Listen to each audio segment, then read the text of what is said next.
चलो, इतिहास ऐसा विषय है, इसको समझना जरूरी है, ठीक है। देखो कल हम लोग कहाँ तक पढ़े थे? भौगोलिक खोज है क्या, इसकी ज़रूरत क्यों पड़ी, इसकी पृष्ठभूमि समझ गए थे कल। आज हम पढ़ते हैं इसका परिणाम। अगर कोई चीज़ खोज लिया है उसका रिजल्ट क्या होगा, उसी को बोलते हैं हिंदी में परिणाम, ठीक है। देखो इसके बहुत सारे परिणाम हैं, जिसमें से पहला क्या है, वाणिज्य व्यापार पर प्रभाव, यानी कि बिजनेस पर इसका क्या प्रभाव पड़ा। दूसरा है औपनिवेशिक साम्राज्य का विकास। साम्राज्य का मतलब है कि एक देश एक जगह स्थिर था अपना शासन करते हुए, लेकिन यही देश किसी और जगह भी शासन कर रहा है एक साथ, तो इसका मतलब साम्राज्यवाद का भी क्या हुआ, विकास हुआ कि नहीं, ठीक है। तीसरा क्या है, वाणिज्यवाद का विकास, जिसमें व्यापार भी था और वाणिज्य था।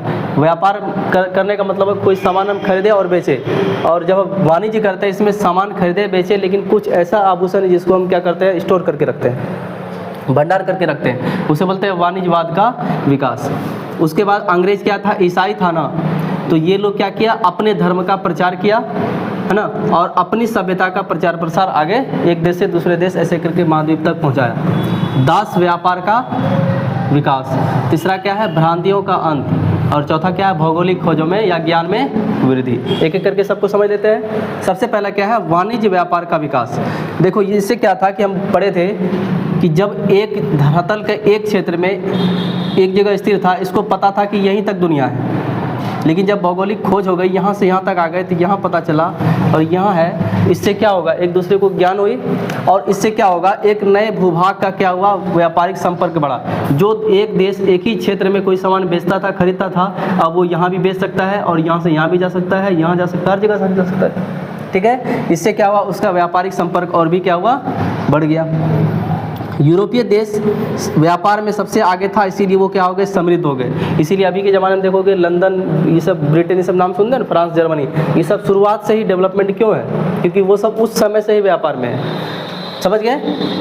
इसको पूरी दुनिया का नॉलेज हो गया, और धीरे धीरे धीरे धीरे जहाँ जो लोगों की ज़रूरत थी वहाँ उसका व्यापार करना शुरू कर दिया। उसी तरह से देखा जाए तो इतना समृद्ध हो गया कि नाम हम सुनते हैं पेरिस, सुनते हैं ना नाम, पेरिस बहुत ज़्यादा डेवलपमेंट शहर है, लंदन है ना, एम्स्टर्डम, ये सब यूरोप का एक क्या है, शहर है, जो सबसे बड़ा क्या बन गया, उस ज़माने का व्यापारिक केंद्र बन गया। यानी कि व्यापार जब भी नाम आता तो ये शहर सबसे डेवलपमेंट हो जाता था उस समय। बताओ अभी का कितना हाल होगा, ये तो और डेवलप हो गया होगा, ठीक है। अब क्या था कि बहुमूल्य आयातित सोना चांदी ये सब ज़्यादा, जैसे मान लो जैसे ये यूरोप है और ये है अमेरिका। अब क्या किया, यहाँ से लेकर यहाँ आया क्या करने के लिए, सामान व्यापार करने के लिए। जब यहाँ सामान बेचा सब कुछ किया, और अमेरिका में सोना चांदी ज़्यादा था उस समय, और ये वापस क्या लेके जाता था, सोना चांदी। और ये अपने देश में सोना चांदी इतना इकट्ठा कर लिया कि पूरी दुनिया में सबसे ज़्यादा सोना कहाँ मिला, यूरोप में। मतलब हर देश से जहाँ जहाँ हुआ वहाँ से सोना ले जा करके जमा कर दिया, ठीक है। तो ये 80 साल तक, यानी कि ईयर्स लिखे हैं, 80 वर्षों तक यूरोपीय अर्थव्यवस्था किस पर निर्भर रही, चांदी पर। बताओ किसके कारण, व्यापार के कारण। हम लोग अभी भी देखते हैं ना, कोई आदमी जाता है कोई व्यापार करने के लिए, कोई सामान बेचने के लिए या खरीदने के लिए, कभी कभी देखते हैं ना कि सामान के बदले सामान दे देता है। उस ज़माने में था ना, 2 गो बर्फ़ 1 डब्बा चावल, है ना, अभी पैसा पे, है ना। एक ज़माने पे क्या कहते हो कि हर तरह का जितना फसल था उसका अदला बदली हो जाता था। जैसे हमारे पास चावल है, तुम्हारे पास गेहूँ, अदला बदली कर लो। तो ये क्या था, एक तरह से व्यापारिक संपर्क था ना।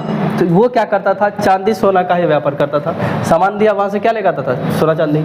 इतना जमा कर लिया लंदन इस सब में कि उसका जो देश चला, कितना साल तक चला, 80 साल तक। मामूली बात है क्या, ठीक है। दूसरा देखो, कोई डाउट इसमें, दूसरा देखो, औपनिवेशिक साम्राज्य का विकास। उपनिवेश किसे कहते हैं, देखो हम लोग सुने हैं कि भारत जो है, भारत अंग्रेज का यानी कि ब्रिटेन का क्या था, उपनिवेश था। ऐसा क्यों, क्योंकि अंग्रेज मतलब जो ब्रिटेन में जो थे ये शक्तिशाली देश था, इसका साम्राज्य इस देश में था ही, और वो साथ ही साथ भारत को भी चला रहा था अपने अधीन करके। तो ये भारत उसका क्या हो गया, उपनिवेश हो गया। इस तरह से क्या भारत ही उसका केवल गुलाम था, ऐसे पाकिस्तान था, अफगानिस्तान था, है ना, बहुत सारा क्षेत्र था, वियतनाम हो गया, कंबोडिया हो गया, लाओस हो गया, इन सब क्षेत्र में इसका क्या था, वर्चस्व था। तो अंग्रेज अपना क्षेत्र इतना फैलाया, ये अमेरिका हम लोग पढ़ेंगे आगे, अमेरिका में भी किसका वर्चस्व था, अंग्रेजों का। ये क्या किया, धीरे धीरे धीरे धीरे अपना साम्राज्य को बढ़ाते गया। बढ़ाने का कारण सबसे पहले क्या किया, वहाँ देश में कंपनियाँ भेजना शुरू कर दिया, फैक्ट्री लगाओ। जब फैक्ट्री लगा दिया, जैसे मान लो कि ये एक शहर है, एक छोटा सा इलाका है, और यहाँ पे क्या किया, एक फैक्ट्री लगा दिया। इस फैक्ट्री में जितने वर्कर्स काम करेंगे तो इसी इलाके के लोग करेंगे, क्या इंग्लैंड से आएंगे यहाँ करने? तो यही लोग करते थे। धीरे धीरे धीरे करते करते इन लोगों का कमी जो भी था उसको जागरूक कर दिया, इन लोगों को रोजगार दे दिया। एक समय ऐसा आया कि कहा कि अब तुम लोग को रोजगार हम नहीं दे रहे, सबका रोजगार छीना चला गया। इसका चाल था कि ये रोजगार अगर नहीं देंगे तो ये कुछ न कुछ करेगा। जब ये रोजगार की मांग करना चाहता, बोला कि हमको यहाँ तक ज़मीन दो, हम इस व्यापारी कंपनी का क्या करेंगे, विस्तार करेंगे। लोग मजबूर थे कि अपने परिवार को चलाने के लिए पैसा आएगा, अपना घर में रोजी रोटी चलेगा, तो ये लोग थोड़ा थोड़ा ज़मीन देना शुरू कर दिए। जब ज़मीन दे दिया तो ये लोग इतना शक्तिशाली हो गया, यहाँ चारों तरफ से बाउंड्री बना लिया और सेना उन्हें रख लिया। एक समय ऐसा आया कि ये जितने लोग यहाँ काम करते थे, इनकी जनसंख्या पे यही डायरेक्ट क्या करना शुरू कर दिया, शासन करना शुरू कर दिया। तो एक कंपनी पहले व्यापार करने आई थी, एक समय ऐसे आया कि व्यापार करने के साथ साथ अब क्या कर रहा है, ये पूरा का पूरा शासन कर रहा है। ऐसे करके पूरा देश में कर लिया। वैसे भारत हुआ, पढ़े थे ना 7 या 8 क्लास में, प्लासी की लड़ाई, बक्सर का युद्ध, 1857 की क्रांति, सब में क्या था, भारत धीरे धीरे धीरे धीरे अंग्रेज के कंपनियों के द्वारा हारते गया। एक समय ऐसा आया, कंपनियां पूरा देश पे शासन शुरू कर दी। समझ गए? तो वो कंपनी भारत में जब आई थी, सबसे पहले आई थी पुर्तगाली 1498 में, जो आया था वास्को डी गामा। सुने थे ना, कल भी हम लोग पढ़े थे वास्को डी गामा। उसके बाद आया ब्रिटिश ईस्ट इंडिया कंपनी, ये था ब्रिटेन का 1600 ईस्वी में। सबसे पहले कौन आया था, मतलब भारत में यूरोपीय कंपनियों का आगमन सबसे पहले किसने किया, पुर्तगाल। दूसरा ब्रिटिश ईस्ट इंडिया कंपनी 1600 ईस्वी में, डच ईस्ट इंडिया कंपनी 1602 में, डेनिश 1616 में, फ्रांसीसी 1600, स्वीडिश 1771 में। अब एक के बाद एक देश को आदत लग गया कि यहाँ पे व्यापार अच्छा हो रहा है, हम भी क्यों ना व्यापार करें, और भारत में ये सभी कंपनियाँ विस्तारित हो गई। और एक समय ऐसा आया कि सबसे आगे चल रहा था ये और ये चल रहा था, ये दोनों के बीच कंपटीशन हो गया। एक समय ऐसा है कि ये सबको हटा दिया, कौन, ब्रिटिश ईस्ट इंडिया कंपनी, तब यहाँ पे शासन कर दिया और इसी का हुकूमत रह गया। जब हम लोग पढ़ते हैं कि ये अंग्रेज ने हमारे देश को लगभग 200 वर्षों तक गुलाम बना के रखा। यही कंपनी आई थी, कब आई थी, 1600 ईस्वी में, और गया कब, 1947 में। समझ गए? अब बताओ, धीरे धीरे ये सब अपना बस्ती बनाएगा ना।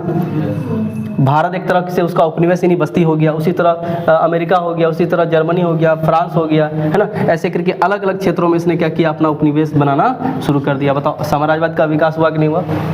तीसरा देखो, वाणिज्यवाद का विकास। अभी यहाँ पढ़े थे हम लोग व्यापार वाणिज्य में, इतना सोना चांदी भंडार कर लिया कि इसको 80 साल तक अपना देश चलाने के लिए पैसा कहाँ से मिला उसको, सोने चांदी से, है ना। और इससे सबसे ज़्यादा जो फायदा हुआ स्पेन को हुआ। स्पेन एक देश है ना, स्पेन सबसे ज़्यादा क्या हुआ, डेवलपमेंट हो गया। उसके बाद इसने क्या किया, अपने धर्म का प्रचार प्रसार भी शुरू किया।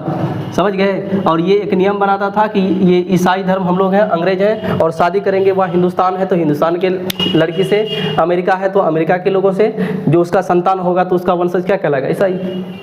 ठीक है, इस तरह से। बाकी उसने प्रचार प्रसार भी शुरुआत किया कि फलाने फलाने धर्म को हमारे में आइए, हमें हमारे इस धर्म में कोई भेदभाव नहीं है। हालांकि ईसाई में कोई भेदभाव नहीं होता है, हिंदू धर्म में सबसे ज़्यादा भेदभाव है कि नहीं है, छोटा बड़ा ऊंच नीच, लेकिन इसमें किसी को एक राउंड टेबल पे सब मिल करके खाता है। हम लोग में कुछ न कुछ ये टिप्पणी हो जाती है। तो ये सब का बहाना देकर के धीरे धीरे क्या किया, इसने अपना धर्म का प्रचार प्रसार कराया, अपनी संस्कृति को बढ़ाया। ठीक है, लोग लुंगी धोती वोती पहन के घूम रहा था, जीन्स पहनाना शुरू कर दिया, नहीं पहनाना शुरू किया। ये सब जीन्स सब किसका देन है, ईसाई सब का देन है। ठीक है, अच्छा ईसाई इतना डेवलपमेंट किया, धर्म को नहीं बोलता है डायरेक्ट लोग, जैसे हम लोग बोलते हैं कोई दूसरे धर्म को, आओ हमारे धर्म में आ जाओ, फलाना धर्म खराब है, या इस्लाम धर्म मुस्लिम बोलते हैं कि हमारे धर्म में आ जाओ। लेकिन ईसाई धर्म डायरेक्ट नहीं बोलता है, ये पहले कल्चर संस्कृति को बदल देता है। पहनावा को बदल देंगे तो अपने आप किस में आ जाएगा। हम लोग 786 गला में लेके घूमेंगे तो अपने धर्म में सब गाली गलौज देगा कि नहीं देगा, या वो लोग ओम लेके घूमेगा तो गाली देगा कि नहीं देगा। लेकिन ईसाई धर्म का हम लोग लॉकेट लेके चलते, कोई बोलता है कुछ हो, लॉकेट देखते हैं वो ऐसे आता है ना, ऐसे हाथ ऐसे करके लॉकेट आता है ना, कुछ ब्रेसलेट भी आता है उसका, कहाँ कोई कुछ बोलता है। मतलब इतना छवि हम लोग को चेंज कर दिया कि ईसाई अपना प्रचार करने के लिए उसने हमारी संस्कृति को भी चेंज कर दिया। महिला सबको बोल दिया कि तुम लोग साड़ी उड़ी मत पहनो, टॉप कुर्ता सब पहनो। ठीक है, तो ये सब किसका देन है, अंग्रेज का। तो ईसाई धर्म का धीरे धीरे प्रचार प्रसार हो गया, और ये इतना प्रचार प्रसार किया कि हिंदी की जगह हम लोग इंग्लिश सीखना शुरू कर दिए। अभी देखो तो इंग्लिश जो नहीं जानता बोलता साफे बुड़वा को, कितना तेज है उसको क्या कहेगा, साफे बुड़वा को। इंग्लिश एक भाषा है, ठीक है। इंग्लिश एक भाषा है, वो जरूरी नहीं कि जो सीखा वही तेज है, नहीं, कोई डाउट है इसमें इसीलिए नहीं लिखा, केवल समझाना था। दूसरा है दास व्यापार। अब दास व्यापार का अर्थ क्या होता है? दास का मतलब संत महात्मा है। जब बचपन में थे, दास का जब भी आता था पहले क्या सुनाई देता है दिमाग में? वही संत महात्मा। देखो यूरोप जो है, यूरोप यहाँ पे ये एशिया, यूरोप ऐसे करके अफ्रीका के साथ हम बना देते हैं। और ये है, देखो यूरोप जो था ना इस समय, ये इतना डेवलप हो गया कि अब इसको लग रहा था कि हमारी कंपनी अगर अमेरिका में है, हमारी कंपनी ऑस्ट्रेलिया में है, अफ्रीका में है, तो हम यहाँ से यहाँ तक जो रूल्स फॉलो करेंगे तो लेबर तो चाहिए ना, वहाँ के लोग तो लेबर चाहिए। तो लेबर मान लो यहाँ कंपनी लगा दे, यहाँ लेबर महंगा है, बहुत महंगा है। तो ये क्या करता था, मान लो अमेरिका गया, अमेरिका से 100-200 आदमी सबको इकट्ठा कर लिया, आओ तुम लोग को रोज़गार देते हैं। बोला ठीक है, आदमी सब चाहता है रोज़गार देने के लिए, ठीक है, इतना टका महीना देंगे, इतना टका सालाना देंगे, बीवी बाल बच्चे सबको पढ़ाई लिखाई करवाएंगे। आदमी खुश हो गया, वो कितना अच्छा कंपनी है, सब तैयार हो गया। सब जमीन जगह घर द्वार बेच बाच करके सब किसके साथ में चले गया?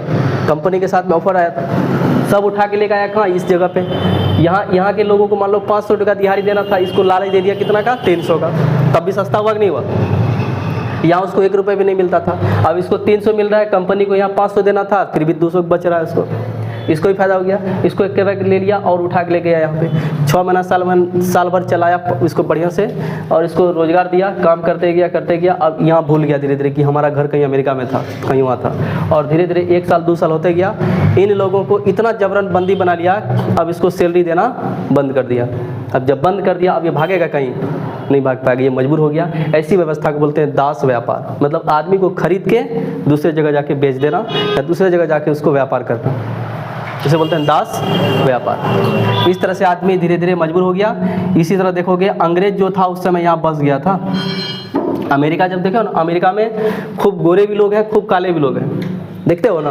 काला वो है, ये अफ्रीका से उठा के दास व्यापार में ले गया था। चलो नील खेती कराते हैं, चलो कपास का खेती कराते हैं, ले गया। 6 महीना तक कराया, 1 साल तक कराया, उसके बाद वही छोड़ के चले गए सब। आ पाएगा? अभी हम लोग को अचानक से दिल्ली का छोटा सा आँख तक बंद कर दे, दिल्ली की जगह उतार दे, अभी ना ऐसा कोई गाड़ी उड़ी पकड़ के आ जाएंगे, ट्रेन पकड़ के। लेकिन उस जमाने में अभी भी हम लोग अमेरिका से घर आ जाएंगे क्या? नहीं आ पाएंगे। तो उसको वहाँ उतार दिया, काम दाम कराया, ऐसे करते करते पूरा फैमिली रहा, इसका संतान हुआ, धीरे धीरे बढ़ते गया। वही अफ्रीका के मूल निवासी वहाँ पे क्या हो गए? अपना वंशज को बढ़ा दिया, अपना बस्ती बना लिया। ठीक है, समझ गए बात? तो ये था किसका? दास व्यापार। अगला है भ्रांतियों का अंत। भ्रांति का मतलब है कि आज से पहले यहाँ तक के लोगों को ये विश्वास था कि यहीं तक दुनिया है, इसके बाद दुनिया खत्म, उसके बाद धरती नहीं, उसके बाद आगे जाओगे गिर जाओगे, धड़ाक गिर जाओगे। ठीक है, आगे जाओगे तो इधर आओगे गिर जाओगे, समुद्र में खत्म हो जाएगा, इधर जाओगे गिर जाओगे। क्या हुआ? जब भौगोलिक खोज होगी पता चला नहीं, इधर भी हम जा सकते हैं, यहाँ भी जा सकते हैं, यहाँ पर्वत है, यहाँ भी पर्वत है, ऊपर नीचे पर्वत ही होता है ना। ठीक है, जब सबसे ज़्यादा ठंडा है तो यहाँ पे मानव नहीं रहेगा। ये सब जगह साइंटिस्ट का ये सब रिसर्च सेंटर होता है ये सब जगह पे। तो इससे क्या हुआ? लोगों को ये हुआ कि अब समुद्र के बाद दुनिया ख़त्म नहीं है, उसके बाद कुछ ना कुछ एक महाद्वीप है। ठीक है, पृथ्वी गोल है, सब कोई बोलता था पृथ्वी सेब के आकार का है, कोई तरबूज के आकार का है, कोई कुछ आकार का है। तो ये मैगलेन ने भी डिसाइड कर दिया कि पृथ्वी कैसी है, गोलाकार आकृति है। ठीक है, और सभी समुद्र एक दूसरे से जुड़ा हुआ है। ये भ्रांति का अंत हुआ कि नहीं हुआ? आगे देखो, भौगोलिक ज्ञान में वृद्धि हो गई, यानी कि पृथ्वी कहाँ तक है, कितनी लंबाई चौड़ाई होती है इसकी, ये सब चीज़ पता चल गया। उसके बाद अन्य परिणाम में हुआ कि इटली एक ऐसा जगह था, कल भी बोले थे, इटली सबसे ज़्यादा प्रसिद्ध बन गया था उस समय। इटली में नगर का सबसे ज़्यादा विकास हुआ, नगरों का विकास हुआ, और भूमध्य सागर के महत्व में वृद्धि हो गई। जो इस एक ज़माने में यहाँ से यहाँ तक समुद्र था ना, ऐसे करके ना भारत जाएगा, इसका कोई वैल्यू नहीं था। अब यहाँ पे अलग अलग देश है, यहाँ पर अफ्रीका का, यहाँ पे भारत का जो क्षेत्र पड़ता है जहाँ तक, वहाँ तक टैक्स शुरू हो गया। अब यहाँ पे इतना बिजी हो गया कि अब यहाँ पे देश को, आसपास के देश को क्या हो गया, प्रॉफिट होना शुरू हो गया। ठीक है, समुद्र है, जैसे मान लो जाएगा जहाँ, जैसे करके यहाँ तक व्यापार जरूर हो जाएगा ना। मान लो कहीं पे एक जगह रुका, चले गया, फिर कहीं रुकेगा, फिर जाएगा। तो यहाँ जहाँ रुकता है वहाँ कुछ ना कुछ चौराहा बन जाता है। चाय नाश्ता पानी वाला सब, ये सब व्यापार हुआ कि नहीं हुआ। तो ये धीरे धीरे उसके वृद्धि हो गई। पूंजीवाद का विकास हुआ, वाणिज्यवाद का और साम्राज्यवाद का विकास हो गया, ठीक है। नौसेना में वृद्धि हो गई। अब लोग ज़्यादा बॉडीगार्ड रखना शुरू नहीं किए, अब धीरे धीरे नौसेना में ज़्यादा कमांड, यानी कि पहले जैसे जहाज यहाँ स्टैंड निकला, यहाँ गया, यहाँ लूट लिया, बोला कि मतलब जहाज पे ही सेना लूट करो, इधर इतना ट्रेनिंग दो कि अगर उसको रोके कोई उसको मार दे। तो नौसेना पे ज़्यादा क्या किया, वृद्धि कर दिया गया। ये था इसका भौगोलिक खोजों के प्रमुख परिणाम। कोई डाउट है बताओ, समझ गए।